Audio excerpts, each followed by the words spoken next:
Good afternoon, good evening, or good morning from USC Visions and Voices, the Arts and Humanities Initiative. My name is Marie Renvelez. I use she, her pronouns.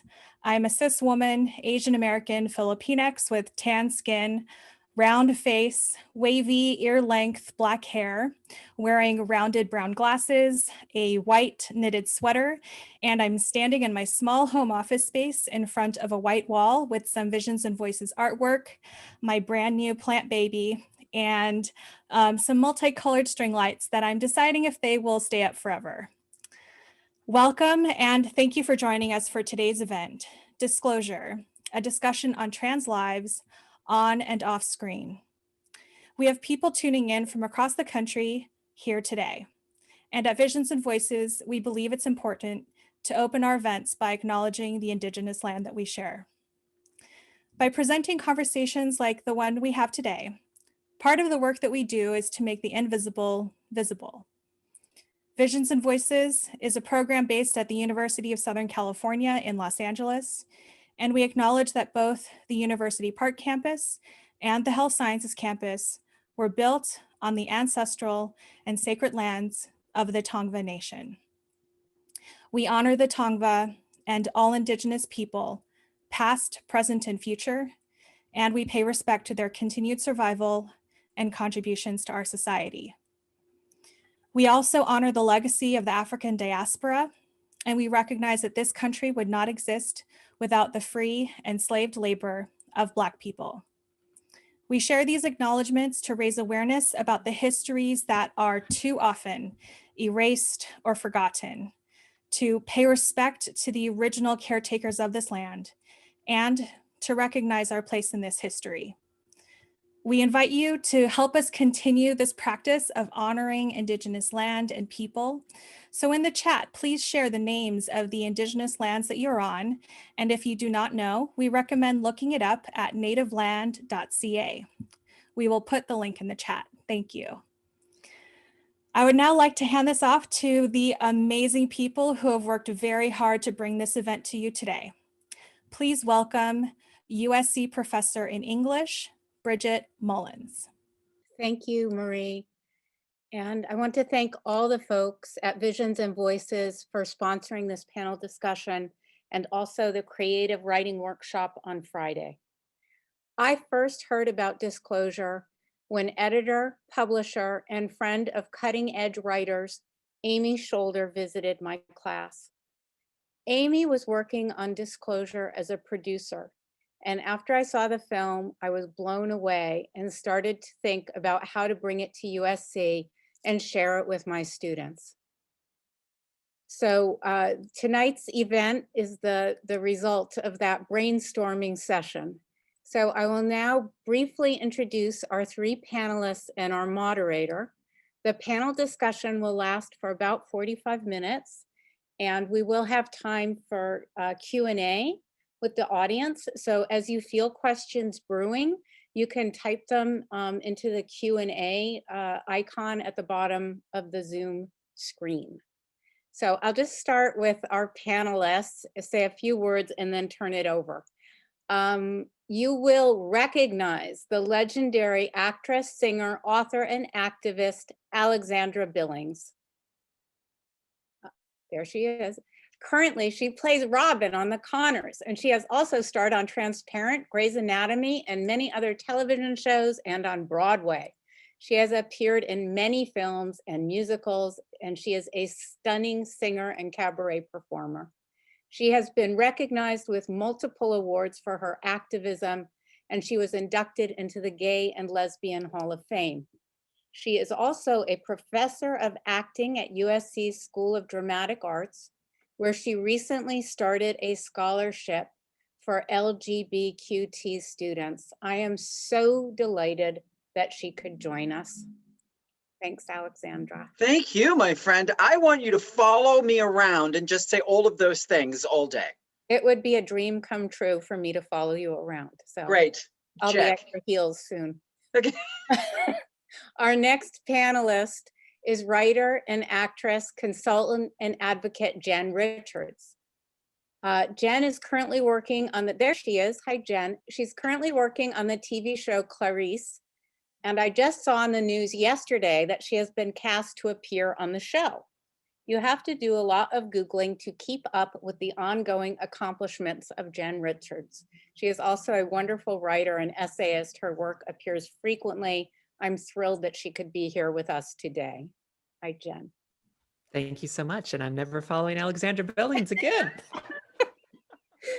Oh, and next, our director and the guiding spirit behind this remarkable film is Sam Fader. His other films include Kate Bornstein is a Queer and Pleasant Danger. Hi, Sam. Hi. A portrait of trans icon Kate Bornstein, which was named one of the best documentaries of 2014 by The Advocate. And has won multiple awards, and it's so exciting to see the kind of attention that Disclosure is deservedly receiving. Sam, thank you for this film, and thank you for joining us. Thank you. I'm so glad to be here with you all. And finally, our distinguished moderator is Professor Michael Renov, who holds the Haskell Wexler Endowed Chair in Documentary here at USC, and is Vice Dean for Academic Affairs at USC School of Cinematic Arts. Michael is the author of Hollywood's Wartime Women, Representation and Ideology, and has written and edited several other groundbreaking books on the theory and practice of the documentary film.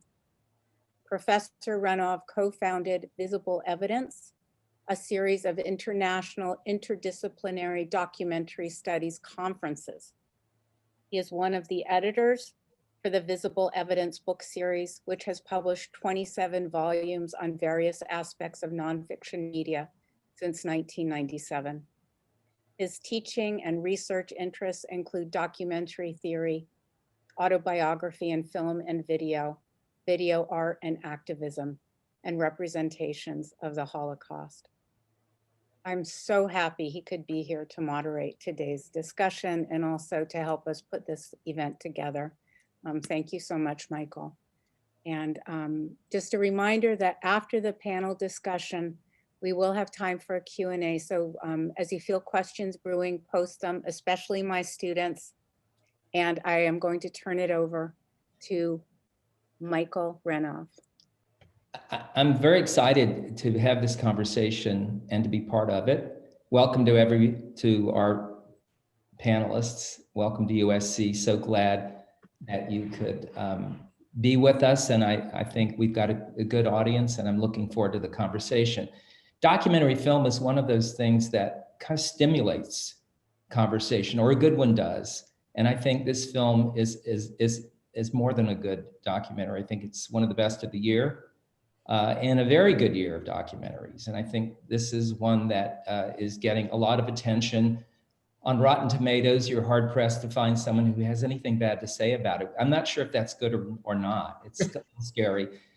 But I want to start the conversation by just saying that I think it's rare when you have interview subjects who are so involved or feel so involved in the totality of the project, which I think is a tribute to the way that the film is constructed, edited, and also the quality of the people who have things to say. And not only as analysis or cultural critique, but also every single person shares some experience and a lot of emotion. And I've read a few interviews with you, Sam, and I know you've talked about how that was important for you, that you really wanted to work with people first who were trans, and secondly, had something personal that they really brought to the discussion. So I'd like to start with you actually and ask you a little bit about that, and then to follow up with both Alexandra and Jen and have them talk a little bit about what the participation in this film, what that experience was like for them. But Sam, first, if you'll just explain to us that sort of concept that you had about how you determined who should be part of your film. You know, thank you for that question. And it's really nice to be in this space with you. I admire you and your work, and I have for a very long time. And thank you, USC, for hosting this. You know, when I started to make the film, I assumed there would be a book on the topic, and very quickly found out there wasn't, right? And so the approach really happened organically because I knew I wasn't going to create the primary document to base the film on in a vacuum. That had to be done in community and in memory and through oral histories, right? And I also, and so that was one thing that was happening, that I created the research based on research interviews that I did for the first year. And both Alex and Jen were part of that process. Actually, Alex, you weren't. I tried for years to get you. You were never available. That's right. I'm a terrible human being. But then I finally got you for the film. But anyway, back to, okay, so then, when thinking about how we're gonna, once I collected all the data, how would we approach the film? Like the easy way, or not easy, but one approach, obvious approach, was to kind of do chronological, which would kind of fit into the survey canon of film history, telling a history, or do it like thematically, like these are sort of the go-tos. But I didn't feel that would do justice to what my purpose was. I mean, I come from activism. My films are a tool for activist change. And so this wasn't just about showing, an evolution or lack thereof. It was about trying to inspire change within the viewer. And so how can I take the viewer through 90 minutes of an experience and hope that they leave differently? And I believe that's done through personal connection, right? And that's something that happens in the movies, right? And so there was the potential for that to happen. And that happens through memory, right? When we make a friend, we share stories, we learn about each other through memories and through our experiences and perspectives, right? We're not just staying, we do share birth signs often, especially the queer ones, but we don't, wait, so maybe we'll start with our birth sign, but then we don't come up to the present day, right? We share through the past and the present. Our history influences how we act now, our perspective now influences how we understand our history. And so that was the approach, right? How do I find the history and the story through memory? And so these were the conversations that were built on set with everyone you see.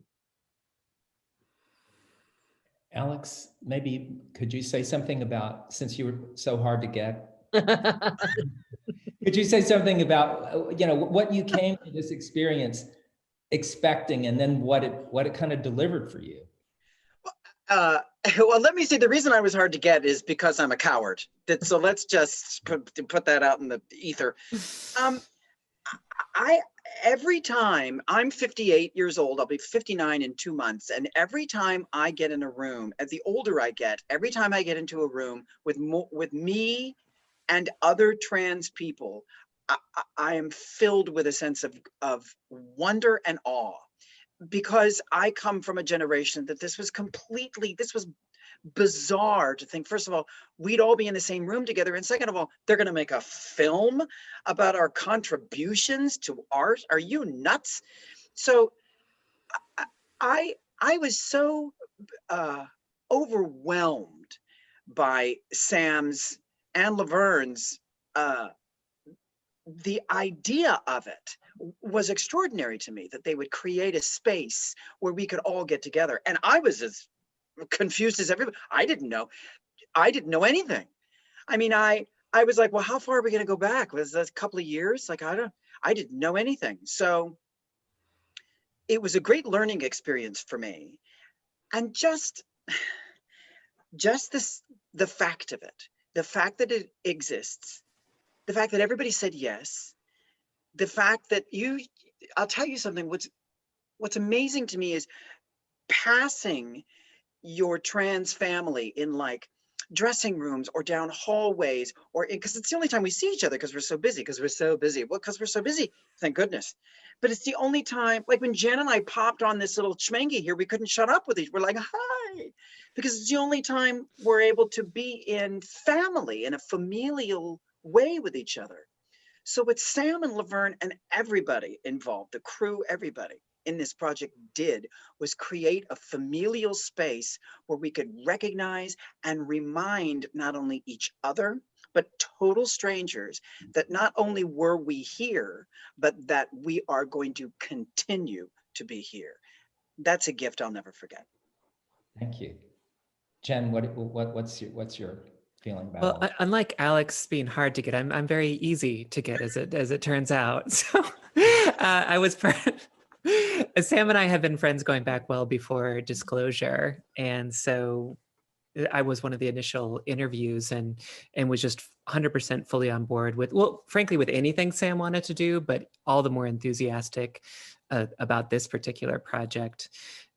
Certainly daunted by the scope of it at first and how kind of careful and mindful Sam was on every step of the process. He didn't just jump into this. Like, he did some 70 initial research interviews that aren't in the film. It was just him trying to figure out what is the story. He didn't come into this with an assumption about what the story is. He really discovered it through the interviews.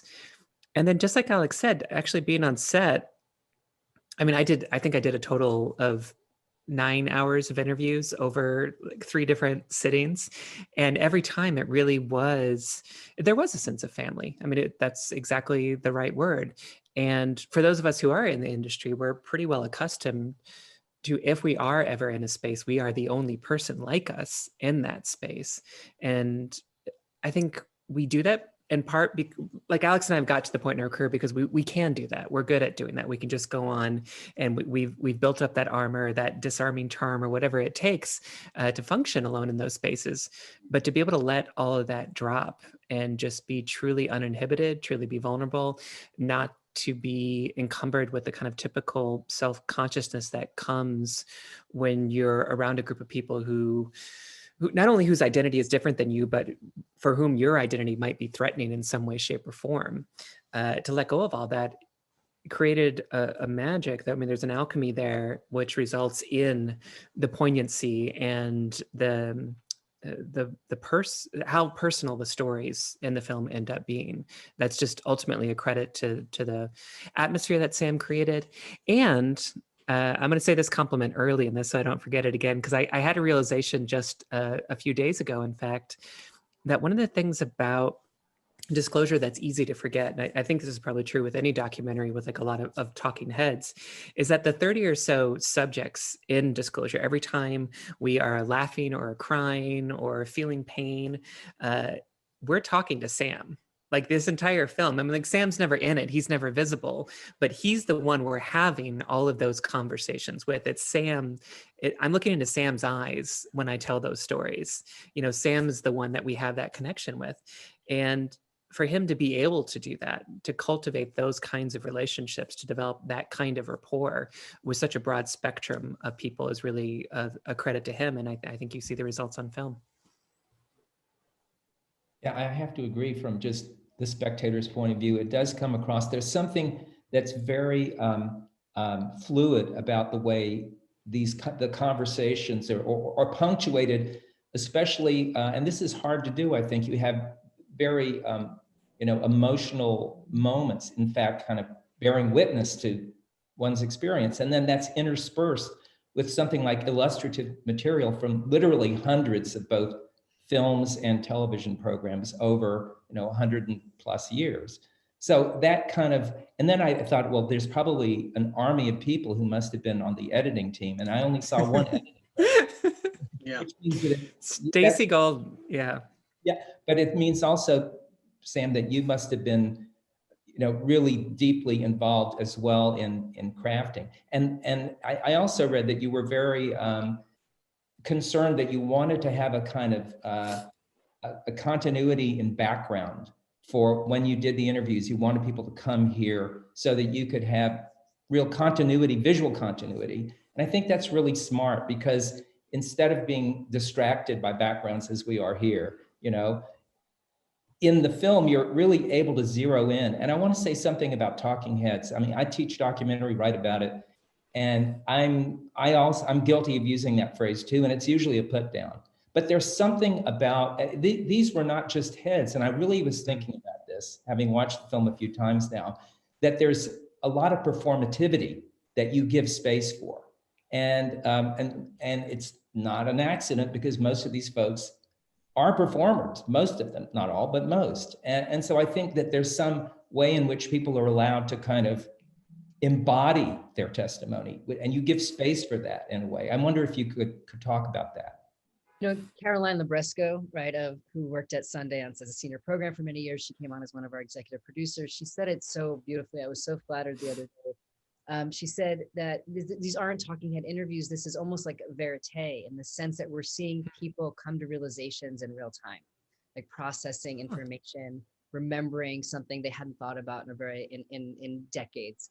And I did feel that way. I feel like everyone, they're characters, there are stars, there are protagonists. As much as I resist talking heads, I also resist the term subject, right? And everyone in the film is credited as a creative consultant, right? We were working together. Many folks, Jen, not only was she on camera, that we interviewed her for 7 to 9 hours, but I shared clips and, she shared articles she had written and I would reflect on them. And so it was a collaboration for years with everyone you see on screen.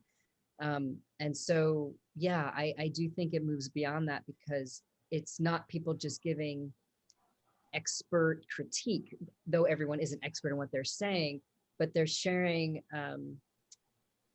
really intimate feelings, right? They're sharing intimate feelings. And yeah, I was very lucky that they're all performers because then they give good talking head. Yay. Well, it's hard to follow that comment. Oh, are we going to keep going? Because I'm willing. That's it. No. Okay. I also read that you worked really hard, Sam, at raising money to do the film in the right way. And I think that pays off and it shows that there are a lot of folks with producing credits here and some people with, very memorable last names with whom you've worked.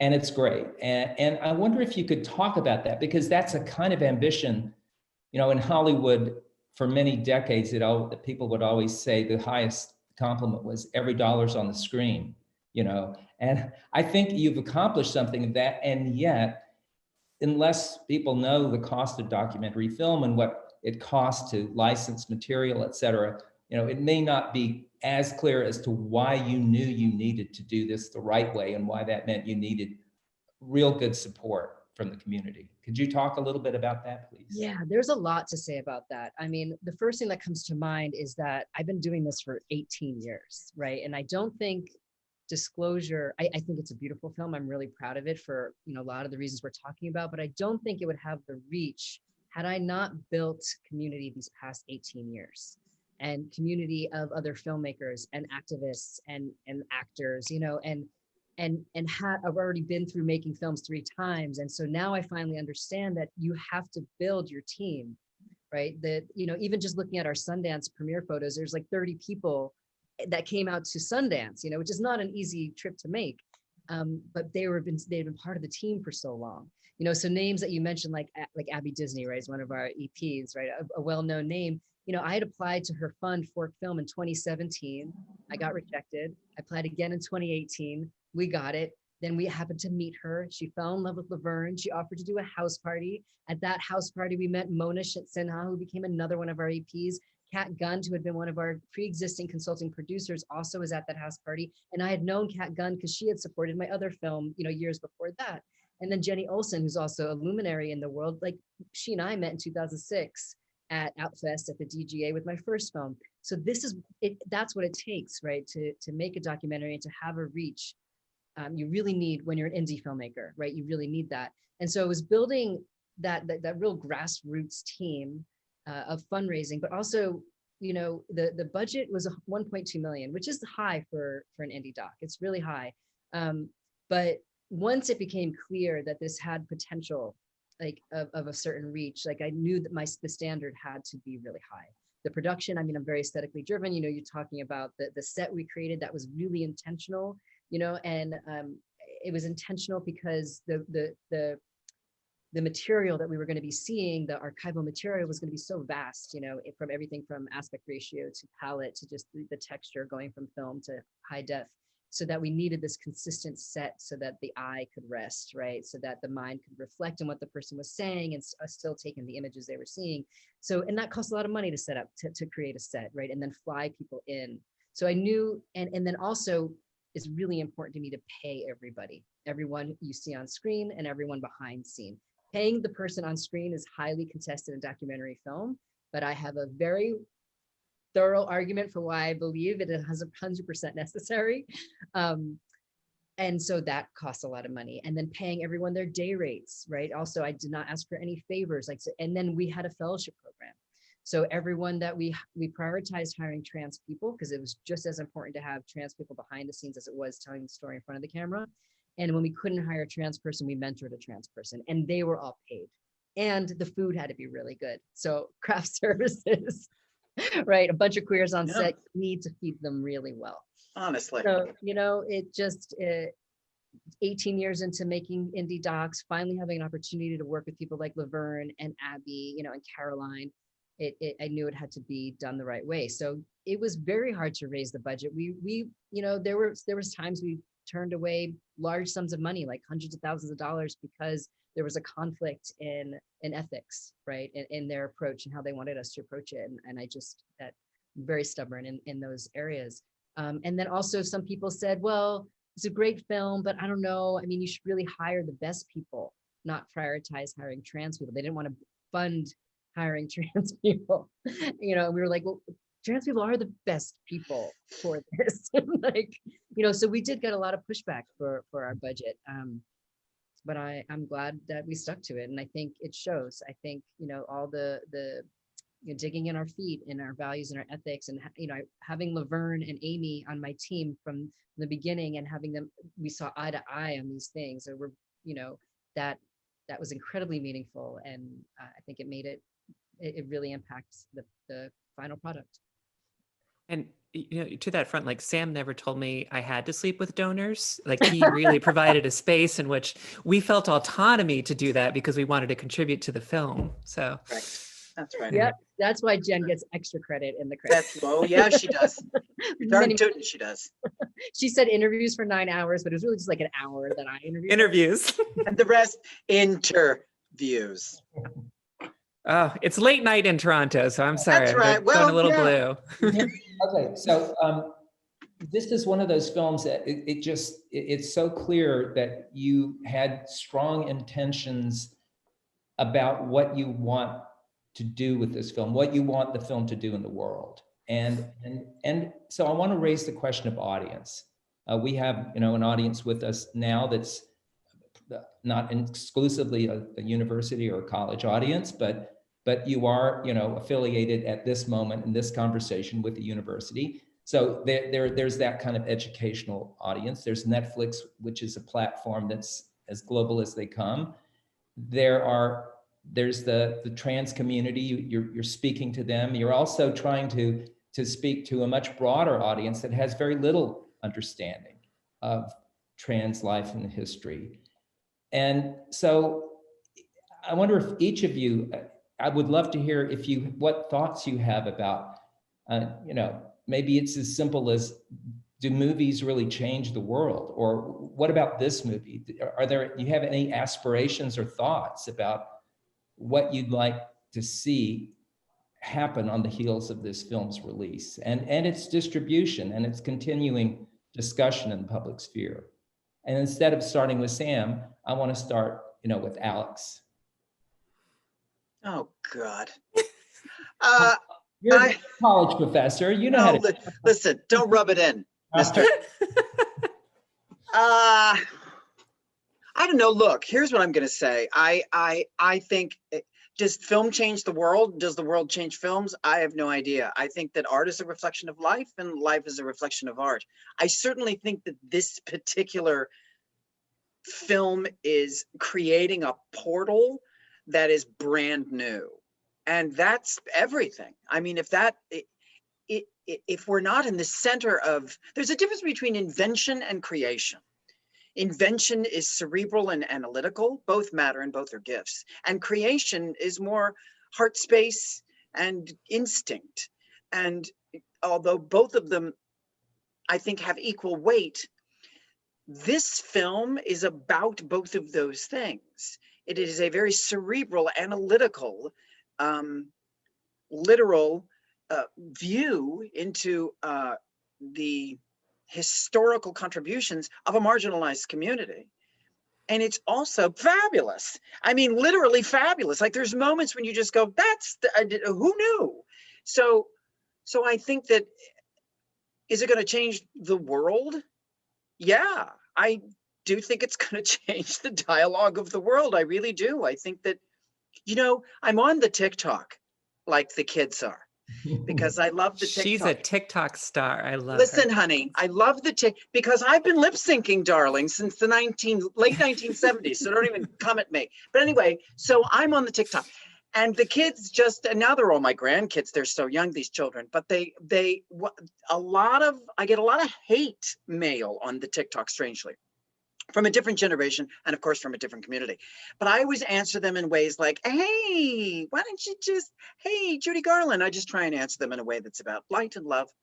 The interesting thing is, since this film, the kinds of things I'm getting, if I post something about your spirit is filled with possibilities, people are like, you're a trans person, where's your mustache? So they immediately go, I know it's very strange. So they immediately go to my gender. And that, for me, even though it's transphobic and it's awful and it can be triggering, it shows me that there is a change in the air. And 9 times out of 10 they mention disclosure. 9 times out of 10 they mention this film. So I know not only are they vibrating on a plane that's very unfamiliar to them, they've also watched the documentary. They've watched this thing.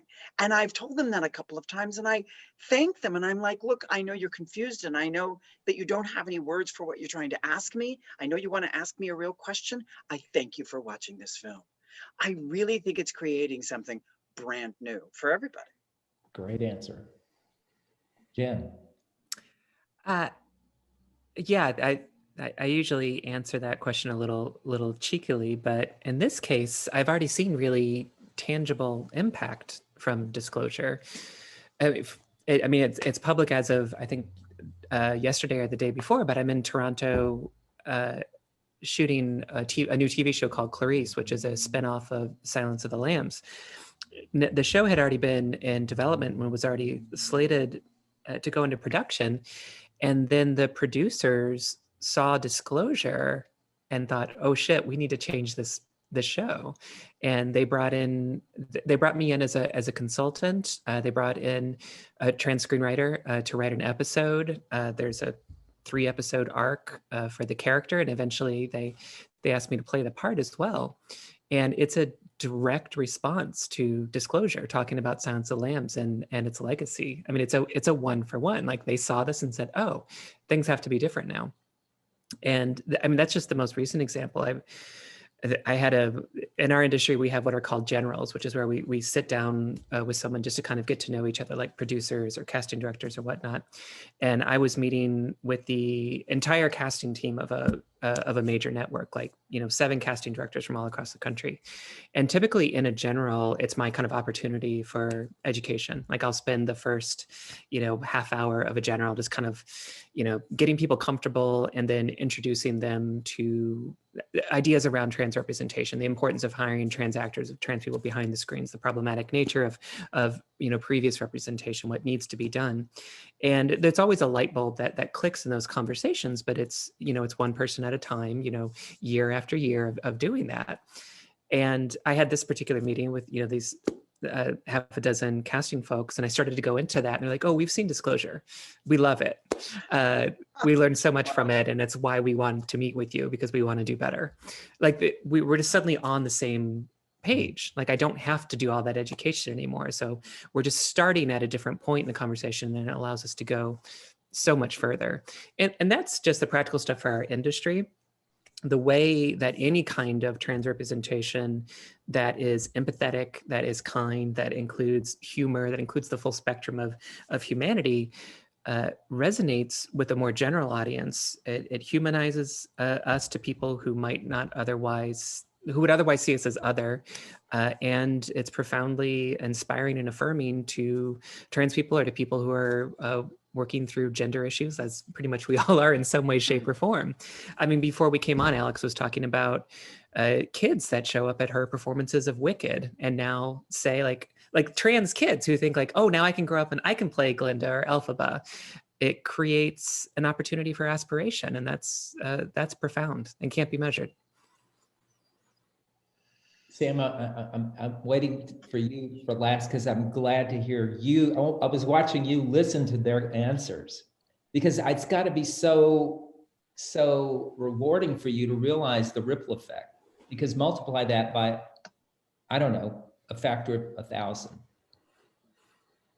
I never imagined not only how quickly things it seemed to have an impact, but how vast it's been. I really didn't imagine it, and it's been, yeah, it's so rewarding, to see that the film is resonating with people to take action, right? We have this idea of empathy, and empathy is great, but what is empathy without action, right? And so many films, you see this kind of perpetuation of, it feels really good to feel bad, and then that's it. That's the beginning and the end of the change.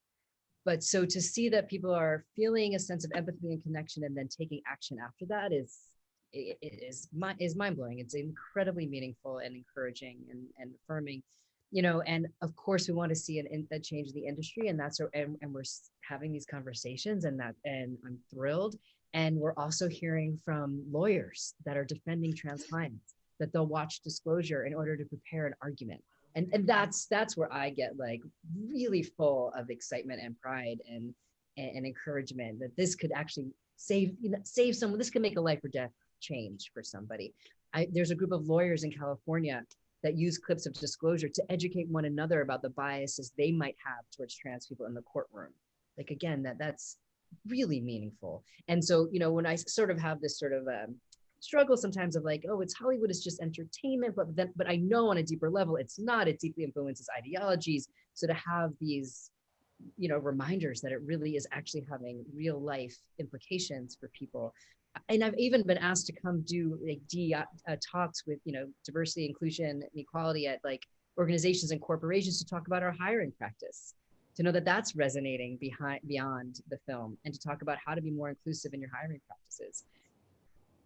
I can't really, the impact continues. I'm working with an impact producer that I've known actually since I was 10 years old, and she's one of the like pioneers in impact production. And we're working together, and hopefully we'll continue doing that, and having conversations like this with universities and schools and also high schools. So it's been incredible. Well, fantastic. I love hearing that. We wanted to leave some time for questions from people in the audience, and there was a question in the Q&A area. And so, Bridget, where do we stand with this? Hi, thank you so much. This is amazing to be here. I'm Jay. I use any pronouns, and I am watching from Tongvaland in Los Angeles. I wanted to know because I'm in film school right now, hoping to become a documentary filmmaker, working on documentaries, and there's a big push amongst faculty and peers, people I work with, to just take money however you're going to get it, whether there's ethical problems or not. And I know, Sam, you mentioned not taking money from people who didn't want to hire trans crew and that sort of thing. So I first wanted to know how you resist that pressure, not just from the money side, but from the people you're working with to just take the money and make the film. And then I also wanted to know how you avoid villainizing any of your interviewees, even if they may say things that contradict what other interviewees are saying or what you think the message of the film is. And I'm thinking here specifically about when in Disclosure, people were talking about D.W. Griffith, and how you navigated that sort of conversation and edit without any misinformation, but also without villainizing the interviewees. Thank you so much. Thank you for that question. That's a great question. But they're both great questions. You know, in terms of villainizing, gosh, I mean, that would be my greatest nightmare, right? That I'm not in this to make anyone's, especially trans people, lives harder. Like, and I'm certainly not in this to make anyone that I'm making a film about. It's just such a gift to be able to make a film about some and have someone else speak. On one hand, I do feel like anything somebody who's a maker who, you know, puts product, creates culture, whatever however you want to call it, often these are self-portraits, right? You know, this film very much speaks to my beliefs and my dreams and my, you know, the way I see the world. But it is such a privilege to allow for other people to allow you to use their image and to share their stories. I would never want to villainize anyone. I'm not interested in that at all. And I'm very interested in bringing nuance, right? I don't think there's any one answer. I don't think there's any one way of looking at something. So it was vital that we had a range of opinions. You know, I think specifically about, you know, the D.W. Griffith, I'm not sure there's much nuance there. I think it's pretty clear, you know, what's problematic in it.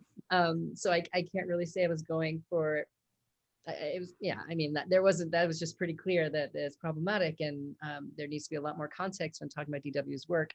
But I'm thinking about like The Crying Game or Boys Don't Cry, where we really did have really different opinions. And specifically in the Crying Game section, pretty much everyone was saying the same thing, that this is painful, and it led to, you know, so many copycats that are just even more painful, and this idea that your naked body is going to evoke vomiting, you know, this is just atrocious. But there's this moment when Zachary Drucker comes on screen. And what's so interesting, we don't say this in the film, but I knew this about Zachary, is when she was growing up, her mother was doing her dissertation on The Crying Game. So Zachary saw The Crying Game again and again and again when she was a little child. And her memory of seeing The Crying Game was that it was the first time she saw a beautiful woman with a penis. And that's what she says in Disclosure, right? So that was so precious and important to me to include, because that was her takeaway. And you just never know what a takeaway is going to be.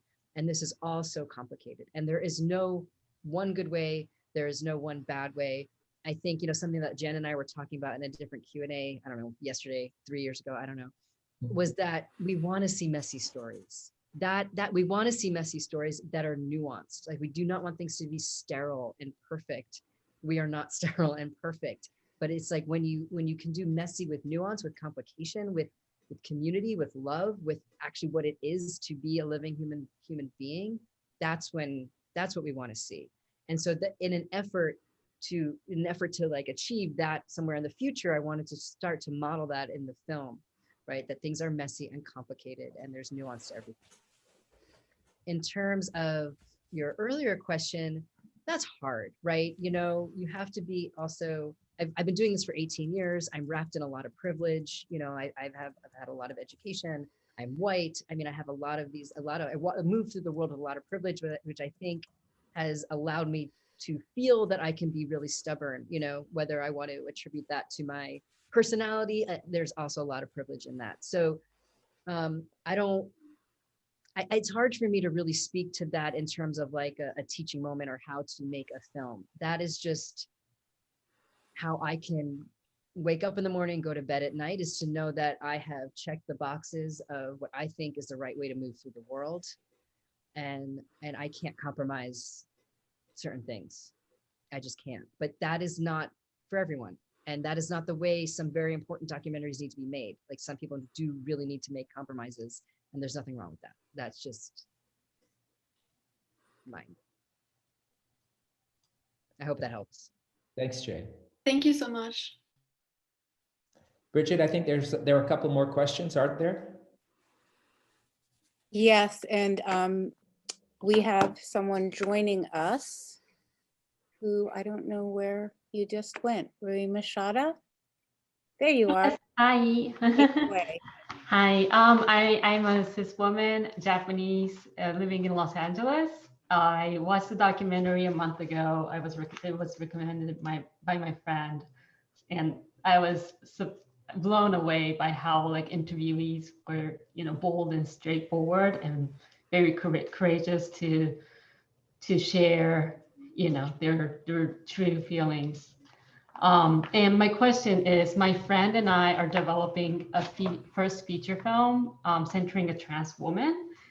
And it's inspired by our close trans woman friend, but we also get a lot of questions why we, like cis women, cis men, are doing that, like trying to tell the story about transgender people. So I was wondering, do you think stories about transgender people should come from transgender? Who are you asking? Oh yeah, Sam, please. I feel like Jen really wants to answer that. No, it's such a, I mean, I do and I don't. Anyone? There's a conversation around that, and it's incredibly complicated. Mhm. I think traditionally we're in a moment where we're trying to, kind of course correct by this tradition that stories about trans people completely excluded trans people. Like, I don't think in any way, shape, or form it's good to have a story where the writers, the directors, the actors are all cis, even though it's a trans story. That's incredibly problematic. We certainly, it's easy to applaud, and we really love stories that are, all trans people who are created and telling their own story. The spaces in between get a little bit trickier. It's certainly easy to, and I would also encourage you to formally involve other trans people in the making of it. Like, if your friend in some way, shape, or form, that goes a long way to ensuring there's authenticity. But even that in the industry can sometimes kind of be cover. Like, you can just like hire one trans consultant and say like, see, we had a trans consultant, so it's fine. So usually one isn't enough, and as it should be, because one person doesn't represent the whole spectrum. At the same time, I don't want to get into a rule where like only certain people can tell certain stories, because ultimately then we just all write autobiographies, and it's really not that interesting. I lived with a Black woman for several years, and a lot of my closest friends are Black women. And I was writing a script, and one of the main characters was a Black woman, and I had the same question. It's like, am I allowed to write a Black woman character? And my friends were basically like, yeah, like you should write that character. Like, us, like we're part of your world, and we want people like us to be within that world. Now, I don't think I would be so bold as to write something that like where it's just about that, or like issues that are particular to Black women, but they certainly are part of the worlds that I write because of the people in my life. So I don't think there's a clean answer. I don't think there's a clean rule. I would just say the surest thing to do is just involve several trans people of different kinds of experiences and work with them in every way, shape, or form. And I just want to add on to that, and I really echo everything that Jen is saying. And we are in a course correct, but we also don't want to say who can tell what story. But I think particularly with trans stories, I don't know if you're talking about a documentary or a scripted piece, but it's not only enough to involve a trans person, because yes, a trans person is going to have a lived trans experience, but they might not have the history of what has happened before in film and TV, right?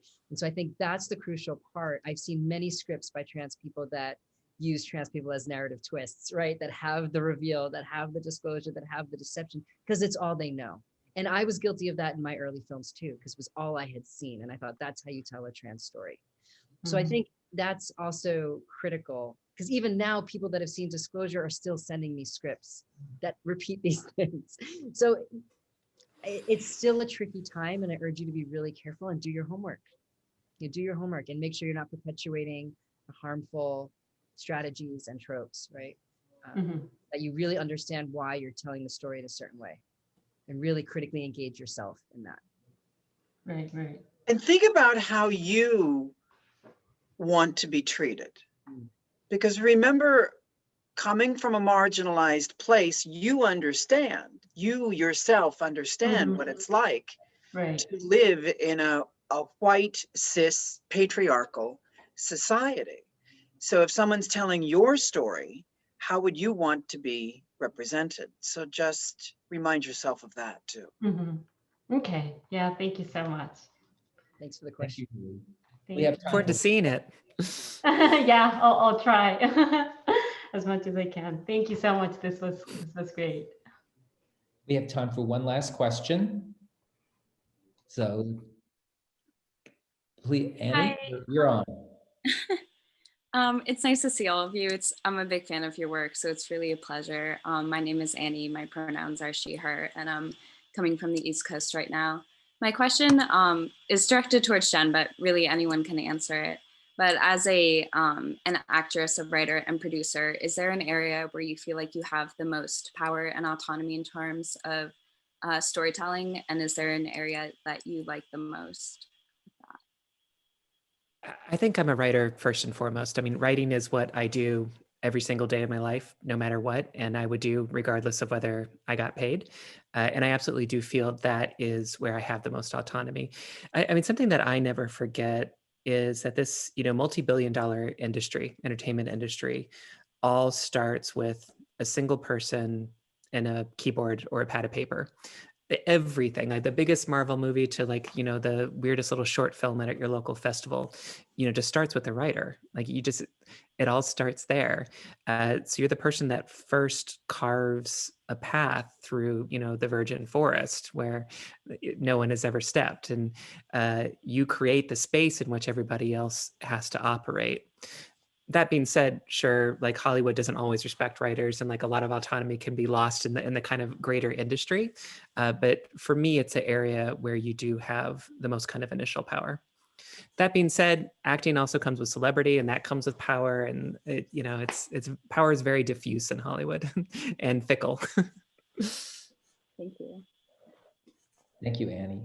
And thank you very much to Sam, Jen, and Alex, as well as to Bridget. Bridget, you should come back on Visible so we can thank you, because this was your idea and it was a great one. Thank you, Bridget. Good job. You.